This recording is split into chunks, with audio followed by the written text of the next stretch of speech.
ಒಂದು ಕಾಲದಲ್ಲಿ ಶಾಂತವಾದ ತೋಟದಲ್ಲಿ ತಾಯಿ ಬಾತುಕೋಳಿಯ ಮೊಟ್ಟೆಗಳು ಹೊರಬರಲು ಪ್ರಾರಂಭಿಸಿದವು. ಒಂದೊಂದಾಗಿ ಮುದ್ದಾದ ಹಳದಿ ಬಾತುಕೋಳಿಗಳು ಹೊರಬಂದವು.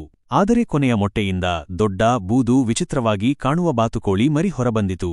ಇತರ ಬಾತುಕೋಳಿಗಳು ಅವನನ್ನು ನೋಡಿ ನಕ್ಕವು. ನೀನು ತುಂಬಾ ಕುರೂಪಿ ಎಂದು ಹೇಳಿದವು. ಸಾಕಣೆ ಪ್ರಾಣಿಗಳು ಸಹ ಅವನನ್ನು ಗೇಲಿ ಮಾಡಿದವು.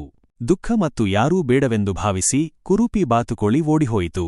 ಅವನೂ ಹೊಲಗಳು ಮತ್ತು ನದಿಗಳಲ್ಲಿ ಅಲೆದಾಡಿದನು, ಶೀತ, ಹಸಿವು ಮತ್ತು ಒಂಟಿತನವನ್ನು ಎದುರಿಸುತ್ತಿದ್ದನು.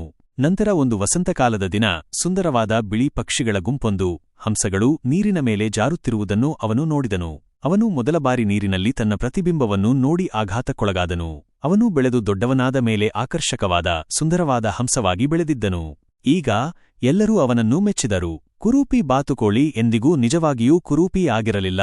ಅದು ಬೆಳೆಯಲು ಸಮಯ ಬೇಕಾಗಿತ್ತು. ನೈತಿಕತೆ: ಯಾರನ್ನಾದರೂ ಅವರು ಹೇಗೆ ಕಾಣುತ್ತಾರೆ ಎಂಬುದರ ಮೂಲಕ ನಿರ್ಣಯಿಸಬೇಡಿ. ಪ್ರತಿಯೊಬ್ಬರೂ ತಮ್ಮದೇ ಆದ ರೀತಿಯಲ್ಲಿ ವಿಶೇಷರು ಮತ್ತು ನಿಜವಾದ ಸೌಂದರ್ಯವು ಹೊಳೆಯಲು ಸಮಯ ತೆಗೆದುಕೊಳ್ಳುತ್ತದೆ.